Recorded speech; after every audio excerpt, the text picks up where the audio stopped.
നിയമസഭാ തെരഞ്ഞെടുപ്പുമായി ബന്ധപ്പെട്ട് കോട്ടയം ജില്ലയുടെ മണ്ഡലങ്ങളെ പറ്റിയാണ് ഇന്നത്തെ വീഡിയോയിൽ സംസാരിക്കാനുള്ളത്. നമുക്കറിയാം, കോട്ടയം ജില്ല കഴിഞ്ഞ കാലങ്ങളിൽ UDF-ന് വലിയ മേൽക്കോയ്മയുണ്ടായിരുന്ന ജില്ലയാണ്.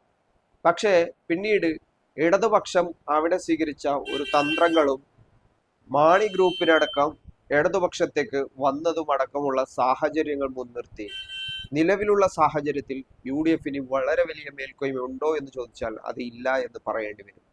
പ്രത്യേകിച്ചും ഈ ഒരു ക്രിസ്ത്യൻ വിഭാഗങ്ങൾ കഴിഞ്ഞ കാലങ്ങളിൽ ലോക്സഭാ തെരഞ്ഞെടുപ്പിൽ UDF-നെ പിന്തുണക്കുകയും കോൺഗ്രസിന് വോട്ട് നൽകുകയും നിയമസഭാ തെരഞ്ഞെടുപ്പിൽ അത് LDF-ന് അനുകൂലമായി ഭവിക്കുകയും ചെയ്യുന്ന ഒരു സാഹചര്യം നമ്മൾ മുൻകൂട്ടി കാണാറുണ്ട്.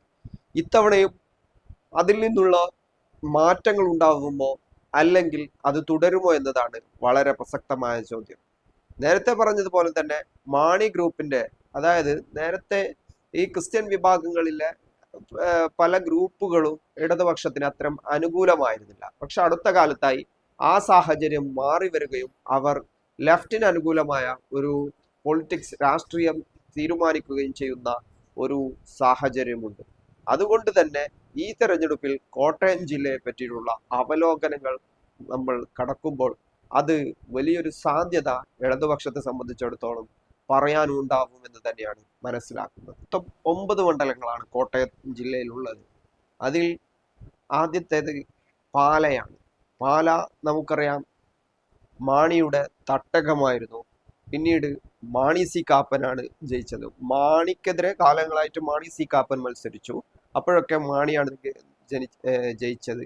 ഇപ്പോൾ മാണിയുടെ മകൻ ജോസ് കെ മാണി അവിടെ സ്ഥാനാർത്ഥിയായിട്ട് വരുന്നത് മുതൽ അവിടെ മാണി സി കാപ്പനാണ് വിജയിക്കുന്നത്. ഇത്തവണത്തെ അവിടുത്തെ UDF-നെ പ്രതിനിധീകരിച്ച് മാണി സി കാപ്പനാണ് മത്സരിക്കുന്നത്. നിലവിലുള്ള അവിടുത്തെ സിറ്റിംഗ് MLA ആണ്. കേരള കോൺഗ്രസ് മാണിക്ക് വേണ്ടി ജോസ് കെ മാണി മത്സരിക്കുന്നുണ്ട്, അതായത് LDF-ന് വേണ്ടി. BJP-യും AAP-യും സ്ഥാനാർത്ഥിയുണ്ട്. 2021 തെരഞ്ഞെടുപ്പിൽ മാണി സി കാപ്പൻ നേടിയത് 69,804 വോട്ടാണ്. 2021 തെരഞ്ഞെടുപ്പിൽ മാണി സി കാപ്പൻ നേടിയത് 69,804 വോട്ട്. കേരള കോൺഗ്രസ് മാണി അന്ന് നേടിയത്, ജോസ് കെ മാണി തന്നെയായിരുന്നു അന്നത്തെ സ്ഥാനാർത്ഥി, 54,426 വോട്ട്. BJP-ക്ക് 10,000 ചില്ലാനം വോട്ടുമുണ്ട്. അപ്പോൾ അങ്ങനെ നോക്കുമ്പോൾ അന്നത്തെ കഴിഞ്ഞ തവണത്തെ മാണി സി കാപ്പന്റെ ഭൂരിപക്ഷം 15,000 ചില്ലാനം വോട്ടിൻ്റെതായിരുന്നു, 15,378. 2019 ഒരു ബൈ ഇലക്ഷൻ നടന്നു KM മാണിയുടെ നിര്യാണത്തെ തുടർന്ന്. അന്ന് ബൈ ഇലക്ഷനിൽ മാണി സി കാപ്പൻ നേടിയ വിജയം എന്നുള്ളത് അതൊരു അട്ടിമറി വിജയമായിരുന്നു. NCPക്ക് വേണ്ടിയാണ് അന്ന് മാണി സി കാപ്പൻ മത്സരിച്ചത്. അപ്പോൾ അന്നത്തെ മാണി സി കാപ്പന്റെ വിജയം എന്നുള്ളത് 54,137 വോട്ട് നേടിക്കൊണ്ട് ജോസ് തോം പുലിക്കുന്നിലിനെ, കേരള കോൺഗ്രസ് മാണിയുടെ ജോസ് തോം പുലിക്കുന്നിലിനെയാണ് പരാജയപ്പെടുത്തിയത്. ഭൂരിപക്ഷം 2,943 എന്നുള്ളത്. 2016 തെരഞ്ഞെടുപ്പ് പരിശോധിക്കുമ്പോൾ അന്ന് KM മാണിയുടെ മാണി സി കാപ്പനെതിരെയുള്ള ഭൂരിപക്ഷം 4,703. 2011 കേരള കോൺഗ്രസ് മാണിയുടെ KM മാണിയുടെ ഭൂരിപക്ഷം മാണി സി കാപ്പനെതിരെ 5,259. അപ്പോൾ കഴിഞ്ഞ തവണ ആദ്യമായി മാണി സി കാപ്പൻ വിജയിച്ചു, പിന്നീട് അത് നിലനിർത്തി. ഇതാണ് ഒരു സാഹചര്യം എന്നുള്ളത്. ഇപ്രാവശ്യം വീണ്ടും ജോസ് കെ മാണി വിജയിക്കുമെന്നുള്ള വലിയ പ്രതീക്ഷയാണ് മാണി ഗ്രൂപ്പ് വെച്ച് പുലർത്തുന്നത്. അദ്ദേഹത്തിന് അനുകൂലമായി അവിടെ ഫ്ലക്സ് ബോർഡുകൾ പോലും സ്ഥാപിച്ചു കഴിഞ്ഞു. അതിശക്തമായ മത്സരമാണ് മാണി സി കാപ്പനും ജോസ് കെ മാണിയും തമ്മിലുണ്ടായത്. ഇത്തവണ മണ്ഡലം തിരിച്ചു പിടിക്കാമെന്നുള്ള വലിയ പ്രതീക്ഷയാണ് ജോസ് കെ മാണിയെ സംബന്ധിച്ചിടത്തോളം നിലവിലുള്ളതും. ഇനി കടുതുരുത്തി മണ്ഡലത്തെ പറ്റിയാണ്. കടുതുരുത്തി മണ്ഡലത്തിൽ UDF-നെ പ്രതിനിധീകരിച്ച് ജോസഫ് ഗ്രൂപ്പിന്റെ മോൻസ് ജോസഫ് തന്നെയാണ് മത്സരിക്കുന്നത്. മാണി ഗ്രൂപ്പിന് വേണ്ടി നിർമ്മല ജിമ്മിയാണ് മത്സരിക്കുന്നത്. BDJS-ന് സ്ഥാനാർത്ഥിയുണ്ട്. 2021 തെരഞ്ഞെടുപ്പിൽ മോൻസ് ജോസഫ് 59,666 വോട്ട് നേടിയപ്പോൾ കേരള കോൺഗ്രസ് മാണിയുടെ സ്റ്റീഫൻ ജോർജ് 55,410 വോട്ടാണ് നേടിയത്. BJPക്ക് 11,000 ചില്ലാനം വോട്ട് നേടി. ഇപ്രാവശ്യം BJPക്ക് പകരം BDJS ആണ് മത്സരിക്കുന്നത്. അന്നത്തെ മോൻസ് ജോസഫിന്റെ ഭൂരിപക്ഷം 4,256 വോട്ടിൻ്റെതാണ്. 2016 വരുമ്പോൾ മോൻസ് ജോസഫിന്റെ ഭൂരിപക്ഷം കേരള കോൺഗ്രസ് മാണിക്ക് വേണ്ടിയാണ് മത്സരിച്ചത്. പിന്നീട് ജോസഫ് ഗ്രൂപ്പിലായിട്ടല്ലോ മോൻസ് ജോസഫ്. അതുകൊണ്ട് തന്നെ 2016 മാണി ഗ്രൂപ്പിന് വേണ്ടി മത്സരിക്കുമ്പോൾ മോൻസ് ജോസഫിന്റെ ഭൂരിപക്ഷം എന്നുള്ളത് 42,256 വോട്ടിൻ്റെതാണ്. അതായത് 2016 മാണി ഗ്രൂപ്പിൽ ഒന്നിച്ചു നിന്ന സമയത്ത് കേരള കോൺഗ്രസ് മാണിക്ക് വേണ്ടി മോൻസ് ജോസഫ് മത്സരിച്ചപ്പോൾ അന്നത്തെ ഭൂരിപക്ഷം 42,000. 2021 ആ ഭൂരിപക്ഷം കേരള കോൺഗ്രസ് മാണി LDFന്റെ കൂടെ പോയതോട് കൂടിയിട്ട് മോൻസ് ജോസഫിന്റെ ഭൂരിപക്ഷം 4,256 മാത്രം കുറയുന്നുണ്ട്.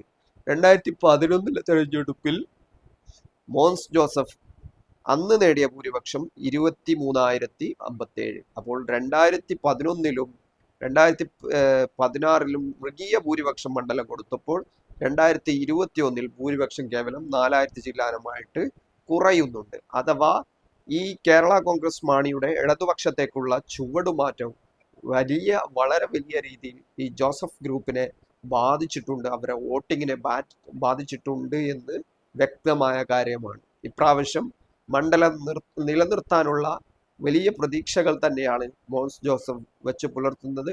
അതോടൊപ്പം തന്നെ ഒരു UDF അധികാരത്തിലേറിയാൽ ഒരു മന്ത്രിസ്ഥാനവും അദ്ദേഹം പ്രതീക്ഷിക്കുന്നുണ്ട്. ഇനി സംവരണ മണ്ഡലമായ വൈക്കത്തെ കുറിച്ചാണ്. വൈക്കം അറിയാലോ, സണ്ണി എം കപ്പിക്കാടിനെ UDF സ്വതന്ത്ര സ്ഥാനാർത്ഥിയായി മത്സരിക്കുമെന്നുള്ള വലിയ ചർച്ചകൾ ഉണ്ടായ മണ്ഡലമാണ്. പക്ഷെ അവസാനം RSSന്റെ സമ്മർദ്ദത്തെ തുടർന്ന് സണ്ണി എം കപ്പിക്കാടിന് UDF സീറ്റ് കൊടുത്തില്ല എന്നും VD സതീശൻ RSSന്റെ സമ്മർദ്ദത്തിന് വഴങ്ങിയെന്നുമാണ് സണ്ണി എം കപ്പിക്കാട് പിന്നീട് പറഞ്ഞത്. ഏതായാലും 2026 തെരഞ്ഞെടുപ്പിൽ സംവരണ മണ്ഡലമായ വൈക്കത്ത് CPI തന്നെയാണ് മത്സരിക്കുന്നത്. P പ്രദീപാണ് CPI സ്ഥാനാർത്ഥി. കോൺഗ്രസിന് വേണ്ടി K ബിനി മത്സരിക്കുന്നു. BJPയും മത്സര രംഗത്തുണ്ട്. 2021 തെരഞ്ഞെടുപ്പിൽ CK ആശ വിജയിച്ച മണ്ഡലമാണ് CPIയുടെ. 71,388 വോട്ടാണ് അന്ന് ആശ നേടിയത്. കോൺഗ്രസിന്റെ PR സോന 42,266 വോട്ട് നേടി. BDJSന്റെ അജിത് സാബു 11,000 ചില്ലാനം വോട്ടാണ് നേടിയത്. അപ്പോൾ 2021 CK ആശ എന്ന CPI സ്ഥാനാർത്ഥിയുടെ ഭൂരിപക്ഷം 29,122 വോട്ടിൻ്റെതാണ്. ആ സീറ്റിലാണ് ഇപ്രാവശ്യം P പ്രദീപ് മത്സരിക്കുന്നത്. 2016 CK ആശ തന്നെയായിരുന്നു CPI സ്ഥാനാർത്ഥി. അന്നത്തെ ഭൂരിപക്ഷം 24,584. ഇനി 2011 K അജിത്താണ് CPI അന്ന് വിജയിച്ചത്. അന്ന് ഭൂരിപക്ഷം 10,000 ചില്ലാനം ആയിട്ട് ആണ് ഉണ്ടായിരുന്നത്. അപ്പോൾ 2011 CPI സ്ഥാനാർത്ഥിയുടെ ഭൂരിപക്ഷം 10,000 ചില്ലാനം, 2016 ആ ഭൂരിപക്ഷം 24,000 ചില്ലാനം ആകുന്നുണ്ട്. 2021 അത് 29,000 ചില്ലാനമായിട്ട് മാറുന്നുണ്ട്. ക്രമാതീതമായ വർധനവാണ് ഈ വൈക്കം മണ്ഡലത്തെ സംബന്ധിച്ചിടത്തോളം LDFനും CPIക്കും ഉണ്ടായിക്കൊണ്ടേയിരിക്കുന്നത്. പ്രത്യേകിച്ചും പിന്നോക്ക വിഭാഗങ്ങൾ സ്വാധീനിക്കുന്ന ഒരു എലക്ഷൻ എന്നുള്ള നിലക്ക് നോക്കുമ്പോൾ അവിടങ്ങളിലൊക്കെ, അത്തരം മണ്ഡലങ്ങളിലൊക്കെ സ്വാഭാവികമായിട്ട് UDF പിന്നോട്ട് പോകുന്ന ഒരവസ്ഥയുണ്ട്. LDFന് വിജയം സാധ്യതയുള്ള ഒരു സാഹചര്യം അത്തരം മണ്ഡലങ്ങളിൽ ഉണ്ടാവാറുണ്ട്. അപ്പോൾ നിലവിലുള്ള ഒരു സാഹചര്യത്തിൽ UDF വിജയ പ്രതീക്ഷ വെച്ച് പുലർത്താത്ത മണ്ഡലമാണ്. അവരെ സംബന്ധിച്ചിടത്തോളം ഈ ഭൂരിപക്ഷം കുറക്കുക എന്നുള്ളതാണ് വൈക്കം മണ്ഡലത്തെ സംബന്ധിച്ചിടത്തോളം പറയാനാവുക. ഇനി VN വാസവന്റെ തട്ടകമായ ഏറ്റുമാറിനെ കുറിച്ചാണ്. നാട്ടകം സുരേഷാണ് കോൺഗ്രസ് സ്ഥാനാർത്ഥി. CPM VN വാസവൻ തന്നെയാണ്. 2020ക്കും സ്ഥാനാർത്ഥിയുണ്ട്. 2021 തെരഞ്ഞെടുപ്പിൽ VN വാസവൻ 58,289 വോട്ടാണ് നേടിയത്. അന്ന് ജോസഫ് ഗ്രൂപ്പിന്റെ അഡ്വക്കേറ്റ് പ്രിൻസ് ലൂക്കോസ് 43,000 ചില്ലാനം വോട്ടാണ് നേടിയത്. BJPക്ക് 13,000 ചില്ലാനം വോട്ട്. അപ്പോൾ അന്നത്തെ 2021 VN വാസവന്റെ ഭൂരിപക്ഷം 14,000 ചില്ലാനം വോട്ടിൻ്റെതാണ്, 14,303 വോട്ടിൻ്റെതാണ്. അപ്പോൾ 2026 എത്തുമ്പോൾ ജോസഫ് ഗ്രൂപ്പിൽ നിന്നും കോൺഗ്രസ് സീറ്റ് ഏറ്റെടുക്കുകയായിരുന്നു. നാട്ടകം സുരേഷ് മത്സരിക്കുന്നു VN വാസവനെതിരെ. ഇനി BJPയുടെ 13,000 ചില്ലാനം 2020 മത്സരിച്ചാൽ എന്താവുമെന്ന് കണ്ടറിയേണ്ട കാര്യമാണ്. 2016 തെരഞ്ഞെടുപ്പിൽ കെ സുരേഷ് കുറുപ്പ് CPM-ന് വേണ്ടി മത്സരിച്ചു. അന്ന് കേരള കോൺഗ്രസ് ആയിരുന്നു എതിർ സ്ഥാനാർത്ഥിയായി മത്സരിച്ചത്. അന്ന് പക്ഷെ ശ്രദ്ധിക്കേണ്ട കാര്യം BDJS-ന് 27,000 ചില്ലാനം വോട്ടാണ് കഴിഞ്ഞ തവണ നേർപകുതിയായിട്ട് കുറഞ്ഞത്. അപ്പോൾ അന്നത്തെ CPM സ്ഥാനാർത്ഥിയുടെ 2016 ഭൂരിപക്ഷം നാട്ടകം സുരേഷിന്റെ ഭൂരിപക്ഷം 8,899, ഏകദേശം 9,000-അടുത്ത വോട്ടിനാണ് അന്ന് വിജയിച്ചത്. 2011 തെരഞ്ഞെടുപ്പിൽ കെ സുരേഷ് കുറുപ്പ് തന്നെയായിരുന്നു CPM സ്ഥാനാർത്ഥി.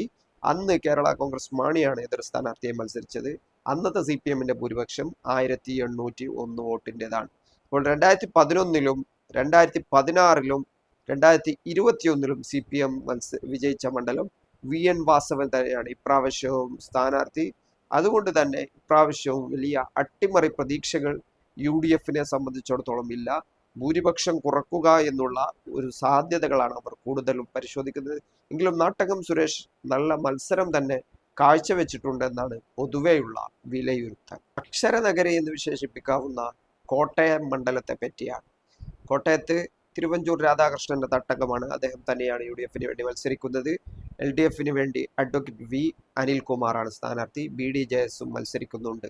2021 തെരഞ്ഞെടുപ്പിൽ തിരുവഞ്ചൂർ രാധാകൃഷ്ണൻ 65,401 വോട്ടാണ് നേടിയത്. CPM അന്ന് അഡ്വക്കേറ്റ് K അനിൽകുമാർ 46,658. അതേ അനിൽകുമാറിന് തന്നെയാണ് ഇത്തവണയും സീറ്റ് കൊടുത്തിരിക്കുന്നത്. BJPക്ക് വേണ്ടി മിനർവ മോഹൻ അന്ന് 2,611 വോട്ട് നേടി. അന്നത്തെ തിരുവഞ്ചൂറിന്റെ ഭൂരിപക്ഷം 2021 ഭൂരിപക്ഷം 18,743 വോട്ടിൻ്റെതായിരുന്നു. 2016 തിരുവഞ്ചൂർ രാധാകൃഷ്ണന്റെ ഭൂരിപക്ഷം 33,632 വോട്ടിനായിരുന്നു. 2011 തിരുവഞ്ചൂർ രാധാകൃഷ്ണന്റെ ഭൂരിപക്ഷം കേവലം 711 വോട്ടായിരുന്നു. അപ്പോൾ 2011 711 വോട്ടിന്റെ ഭൂരിപക്ഷം 2016 എത്തുമ്പോൾ അത് 33,000 ചില്ലാനമായിട്ട് കൂടുന്നുണ്ട്. 21 എത്തുമ്പോൾ വീണ്ടും അത് 18,743 മാറുന്നുണ്ട്. ഇത്തവണയും തിരുവഞ്ചൂർ രാധാകൃഷ്ണനെ അട്ടിമറിക്കാൻ കഴിയുമോ എന്നുള്ള ചോദ്യമാണ് അവിടെ പ്രസക്തമാവുന്നത്. നിലവിലുള്ള സാഹചര്യത്തിൽ അത്തരമൊരു അവസ്ഥ ആ മണ്ഡലത്തെ സംബന്ധിച്ചിടത്തോളം കാണാനാകില്ല എന്നാണ് പൊതുവെയുള്ള വിലയിരുത്തൽ ഉണ്ടാവുന്നത്. പക്ഷെ 2011 711 വോട്ട് എന്നുള്ള നമ്പർ അന്ന് VN വാസവനാണ് യഥാർത്ഥത്തിൽ തിരുവഞ്ചൂരിനെതിരെ മത്സരിച്ചത്. അപ്പോൾ ഇപ്രാവശ്യം കോട്ടയം മണ്ഡലം UDF നിലനിർത്താൻ തന്നെയാണ് എല്ലാ സാധ്യതകളും ഉള്ളത്. ഇനി ഉമ്മൻചാണ്ടിയുടെ തട്ടകമായ പുതുപ്പള്ളിയാണ്. ഉമ്മൻചാണ്ടിക്ക് ശേഷം ഉമ്മൻചാണ്ടിയുടെ മകൻ ചാണ്ടി ഉമ്മനാണല്ലോ അവിടെ MLA ആയിട്ട് വന്നത്, മത്സരിച്ച് വിജയിച്ചത്. 2023 ബൈ ഇലക്ഷനിലായിരുന്നു ഉമ്മൻചാണ്ടിയുടെ മരണത്തെ തുടർന്ന് അവിടെ തെരഞ്ഞെടുപ്പ് നടന്നത്. അന്ന് ചാണ്ടി ഉമ്മൻ നേടിയത് 80,144 വോട്ടാണ്. CPM-ന്റെ ജെക്സി തോമസ് നേടിയത് 42,425 വോട്ട്. BJPക്ക് 6,000 ചില്ലാനം വോട്ടും കിട്ടിയിട്ടുണ്ട്. അപ്പോൾ 2026 തെരഞ്ഞെടുപ്പിൽ ചാണ്ടി ഉമ്മനെതിരെ KM രാധാകൃഷ്ണനാണ് CPM സ്ഥാനാർത്ഥിയായി മത്സരിക്കുന്നത്. BJPക്കും സ്ഥാനാർത്ഥിയുണ്ട്. കഴിഞ്ഞ തവണ ചാണ്ടി ഉമ്മന്റെ ഭൂരിപക്ഷം 37,719 വോട്ടിൻ്റെതായിരുന്നു. 2021 ഉമ്മൻചാണ്ടിയുടെ ഭൂരിപക്ഷം 9,044 വോട്ടിൻ്റെതായിരുന്നു. അന്നും ജെക്സി തോമസ് തന്നെയാണ് ഉമ്മൻചാണ്ടിക്കെതിരെ മത്സരിച്ചത്. 2016 തെരഞ്ഞെടുപ്പിൽ അന്നത്തെ ഉമ്മൻചാണ്ടിയുടെ ഭൂരിപക്ഷം 27,092 വോട്ടിൻ്റെതായിരുന്നു. 2011 ഉമ്മൻചാണ്ടിയുടെ ഭൂരിപക്ഷം 33,255 വോട്ടിൻ്റെതായിരുന്നു. അപ്പോൾ ഉമ്മൻചാണ്ടിയുടെ തട്ടകം ഇത്തവണയും ചാണ്ടി ഉമ്മൻ തന്നെ നിലനിർത്താനാണ് സാധ്യത. ചാണ്ടി ഉമ്മൻ MLA ആയി അദ്ദേഹത്തിന്റെ പെർഫോമൻസ്, അദ്ദേഹം ഇടപെടുന്ന വിഷയങ്ങൾ, സംസാരിക്കുന്ന കാര്യങ്ങൾ, ഇതിലൊക്കെ വളരെ വലിയ വിമർശനങ്ങൾ നേരിടുന്ന ആളാണ്. പക്ഷേ എങ്കിൽ പോലും അത് മറികടന്നുള്ള ഒരു LDF അട്ടിമറിയൊന്നും നിലവിലുള്ള സാഹചര്യത്തിൽ പുതുപ്പള്ളി മണ്ഡലത്തെ സംബന്ധിച്ചിടത്തോളം ഇല്ല എന്ന് തന്നെയാണ് മനസ്സിലാക്കേണ്ടത്. ചങ്ങനാശ്ശേരി മണ്ഡലം കേരള കോൺഗ്രസ് മാണിയുടെ കയ്യിലുള്ള മണ്ഡലമാണ്. ഇത്തവണ മാണി ഗ്രൂപ്പിന് വേണ്ടി ജോബ് മൈക്കിൾ തന്നെയാണ് സ്ഥാനാർത്ഥിയാവുന്നത്. മാണി ഗ്രൂപ്പും അല്ലെങ്കിൽ ഇത്തരം കേരള കോൺഗ്രസ് ഗ്രൂപ്പുകൾ അവരുടെ ആരാണോ ഒരിക്കൽ വിജയിച്ചത് പിന്നീട് അവർ ആ മണ്ഡലം വിട്ടുകൊടുക്കാറില്ല. അവരുടെ പാർട്ടിയുടെ ഒരു നയം അത്രയാണ്. അപ്പോൾ ജോസഫ് ഗ്രൂപ്പിന് വേണ്ടി വിനോ ജോബ് കുഴിമണ്ണിൽ ആണ് ഈ ജോസഫ് ഗ്രൂപ്പിന് വേണ്ടി UDF-ന് വേണ്ടി അവിടെ മത്സരിക്കുന്നത്. BJPക്കും സ്ഥാനാർത്ഥിയുണ്ട്, ബി രാധാകൃഷ്ണൻ മേനോൻ. 2021 തെരഞ്ഞെടുപ്പിൽ 55,425 വോട്ടാണ് കേരള കോൺഗ്രസ് മാണിയുടെ ജോബ് മൈക്കിൾ നേടിയത്. അന്ന് ഈ ജോസഫ് ഗ്രൂപ്പിന്റെ VJ ലാലി 49,000 ചില്ലാൻ വോട്ട് നേടി. BJPക്ക് 15,000-അടുത്ത് വോട്ടുമുണ്ട്. അങ്ങനെ നോക്കുന്ന മണ്ഡലത്തിൽ SDPIക്കും അത്യാവശ്യം വോട്ടുള്ള മണ്ഡലമാണ്. 6,059 വോട്ടിന്റെ ഭൂരിപക്ഷമാണ് 2021 തെരഞ്ഞെടുപ്പിൽ കേരള കോൺഗ്രസ് മാണിയുടെ ജോബ് മൈക്കിളിന് കിട്ടിയത്. ഇനി 2016 തെരഞ്ഞെടുപ്പിൽ CF തോമസ്, കേരള കോൺഗ്രസ് മാണിയുടെ CF തോമസ് ആണ് വിജയിച്ചത്. അന്ന് CF തോമസ് KC ജോസഫിനെ പരാജയപ്പെടുത്തിയത് 1,849 വോട്ടിനാണ്. 2011 തെരഞ്ഞെടുപ്പിൽ CF തോമസിന്റെ തന്നെയാണ് വിജയിച്ചത്. അന്ന് CPM ആണ് അദ്ദേഹത്തിനെതിരെ മത്സരിച്ചത്, B ഇക്ബാൽ. അപ്പോൾ അന്നത്തെ ഭൂരിപക്ഷം കേരള കോൺഗ്രസ് മാണിയുടെ ഗ്രൂപ്പ് ഭൂരിപക്ഷം 2,554 വോട്ട്. അപ്പോൾ 2011-ലും 2016-ലും 2021-ലും മാണി ഗ്രൂപ്പിന്റെ കയ്യിൽ തന്നെ നിലനിന്ന മണ്ഡലമാണ്. നിലവിലുള്ള സാഹചര്യത്തിൽ CPM-ഉം മാണി ഗ്രൂപ്പും ഒന്നിച്ചുണ്ടായ ഒരു വിജയമാണ് 2021 ഉണ്ടായതെങ്കിൽ അതിനു മുമ്പ് 2 തവണയും UDF-ന്റെ കൂടിയായിരുന്നു മാണി ഗ്രൂപ്പ് എന്നുള്ളത്. ഇത്തവണയും അവിടെ നിലവിലുള്ള സാഹചര്യത്തിൽ ജോബ് മൈക്കിൾ തന്നെയാണ് മുൻതൂക്കമുള്ളത്. മറ്റൊരു സാധ്യതകൾ നിലവിലുള്ള അവസ്ഥയിൽ കാണുന്നില്ല. 6,000 ചില്ലാനം വോട്ടിന്റെ ഭൂരിപക്ഷമാണ് കഴിഞ്ഞ തവണ ഉണ്ടായതെങ്കിൽ ഇത്തവണ അത് ഏത് രീതിയിലായിരിക്കും ആവുക, ഭൂരിപക്ഷം എത്ര മാറുമോ കുറയുമോ കൂടുമോ എന്നുള്ള വളരെ 6,000 ചില്ലാനം വോട്ടിന്റെ ഭൂരിപക്ഷം മറികടക്കണമെങ്കിൽ SIR ഒക്കെ വന്ന പശ്ചാത്തലത്തിൽ ഒരു 3,000 വോട്ടിന്റെ അങ്ങോട്ടും ഇങ്ങോട്ടും മറിച്ചൽ സാധ്യമാകണം. അത് സാധ്യമായാൽ ചിലപ്പോൾ മണ്ഡലം മറയാം. അല്ലാത്ത പക്ഷം മാണി ഗ്രൂപ്പ് തന്നെ നിലനിർത്താനാണ് സാധ്യതകളുള്ളത്. ഇനി കാഞ്ഞിരപ്പള്ളി മണ്ഡലത്തെ കുറിച്ചാണ്. കാഞ്ഞിരപ്പള്ളി മണ്ഡലത്തിൽ കേരള കോൺഗ്രസ് മാണി തന്നെയാണ് LDF-ന് വേണ്ടി മത്സരിക്കുന്നത്. N ജയരാജാണ് സ്ഥാനാർത്ഥി. UDF-ന് വേണ്ടി റോണി K ബേബിയാണ് മത്സരിക്കുന്നത്. BJPക്ക് വേണ്ടി ജോർജ് കുര്യൻ. 2021 തെരഞ്ഞെടുപ്പിൽ N ജയരാജ് 60,299 വോട്ടാണ് നേടിയത്. അന്ന് കോൺഗ്രസിന്റെ ജോസഫ് വാഴക്കൻ 46,596 വോട്ട് നേടി. BJPക്ക് വേണ്ടി അൽഫോൺസ് കണ്ണന്താനമാണ് കഴിഞ്ഞ തെരഞ്ഞെടുപ്പിൽ മത്സരിച്ചത്. അദ്ദേഹം ഇപ്പോൾ എവിടെയാണെന്ന് ആർക്കും അറിഞ്ഞുകൂടാ. അപ്പോൾ 29,000 ചില്ലാനം വോട്ട് അൽഫോൺസ് കണ്ണന്താനത്തിന് അന്ന് ലഭിച്ചിട്ടുമുണ്ട്. ആ വോട്ട് ഇത്തവണ BJP ജോർജ് കുര്യൻ നിലനിർത്താൻ കഴിയുമോ എന്നുള്ളതാണ് ചോദ്യം, വളരെ പ്രസക്തമായ ചോദ്യം. അന്നത്തെ 2021 തെരഞ്ഞെടുപ്പിൽ N ജയരാജിന്റെ ഭൂരിപക്ഷം 13,703 വോട്ടിൻ്റെതാണ്. 13,000 ചില്ലാനം വോട്ടിനാണ് അന്ന് വിജയിച്ചത്. 2016-ൽ UDF-ന്റെ കൂടെ മാണി ഗ്രൂപ്പ് ഉണ്ടായിരുന്ന സമയത്ത് N ജയരാജ് തന്നെയാണ് വിജയിച്ചത്. അന്ന് CPI-യുടെ VB ബിനുവിനെയാണ് പരാജയപ്പെടുത്തിയത്. അന്നത്തെ ഭൂരിപക്ഷം 3,890. LDF തരംഗമായിരുന്നല്ലോ അന്ന്. 2011-ൽ N ജയരാജ് വിജയിക്കുമ്പോൾ അന്നത്തെ ഭൂരിപക്ഷം എന്നുള്ളത് CPI സ്ഥാനാർത്ഥി സുരേഷ് T നായരെയാണ് പരാജയപ്പെടുത്തിയത്, 12,206. അപ്പോൾ 2011-ൽ ഭൂരിപക്ഷം 12,206. 2016-ലേക്ക് എത്തുമ്പോൾ അത് 3,890. 2021-ലേക്ക് എത്തുമ്പോൾ അത് 13,703. നിലവിലുള്ള അവസ്ഥയിൽ UDF-ന് തിരിച്ചുപിടിക്കാൻ കഴിയുമെന്ന വലിയ പ്രതീക്ഷയൊന്നും കാഞ്ഞിരപ്പള്ളിയെ സംബന്ധിച്ചിടത്തോളം ഇല്ല. BJP വോട്ടുകൾക്ക് എന്ത് സംഭവിക്കുമെന്ന് കണ്ടറിയേണ്ട കാര്യമാണ്. ഇത്തവണ N ജയരാജ് തന്നെ നിലനിർത്താനാണ് വലിയ സാധ്യതകൾ കാഞ്ഞിരപ്പള്ളിയെ സംബന്ധിച്ചിടത്തോളം പറയാനാവും.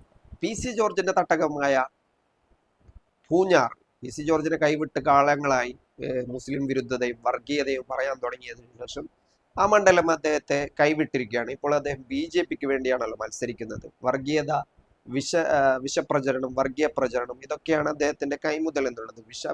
വിഷം പ്രചരിപ്പിക്കുക, വർഗീയത തുപ്പുക എന്നുള്ളത്. നിരവധി കേസുകൾ അദ്ദേഹത്തിനെതിരെയുണ്ട്. പലതവണയും അദ്ദേഹത്തിന് കേസെടുക്കാതെ ഒഴിവാക്കുകയാണ് ചെയ്യുന്നത്. നിലവിൽ സെബാസ്റ്റ്യൻ കുളത്തിങ്കലാണ് കേരള കോൺഗ്രസ് മാണിയുടെ സ്ഥാനാർത്ഥിയാണ്. അദ്ദേഹമാണ് അവിടെ MLA. അദ്ദേഹം തന്നെയാണ് ഇപ്രാവശ്യവും അവർക്ക് വേണ്ടി മത്സരിക്കുന്നത്. കോൺഗ്രസിന് വേണ്ടി അഡ്വക്കേറ്റ് സെബാസ്റ്റ്യൻ MJ ആണ് സ്ഥാനാർത്ഥി. BJPക്ക് വേണ്ടി PC ജോർജ് മത്സരിക്കുന്നു. SDPIക്ക് നല്ല സ്വാധീനമുള്ള മണ്ഡലമാണ് പൂഞ്ഞാർ. അതാണ് PC ജോർജിനെ അവർ വിജയിപ്പിച്ചതും പിന്നീട് പരാജയപ്പെടുത്തിയതുമൊക്കെയായ സംഭവവികാസങ്ങൾ. 2021 തെരഞ്ഞെടുപ്പിൽ സെബാസ്റ്റ്യൻ കുളത്തുങ്കൽ നേടിയത് 58,668 വോട്ടാണ്. അന്ന് PC ജോർജ് നേടിയത്. അന്ന് PC ജോർജ് സ്വന്തം നിലക്ക് കേരള കോൺഗ്രസ് ജനപക്ഷം എന്ന പാർട്ടിയായിരുന്നു. ഇപ്രാവശ്യമാണ് BJP ആയി മാറിയത്. 41,851 വോട്ടാണ് നേടിയത്. കോൺഗ്രസ് സ്ഥാനാർത്ഥി 3-ാം സ്ഥാനത്തായിരുന്നു. 34,633 വോട്ടാണ് അന്ന് നേടിയത്.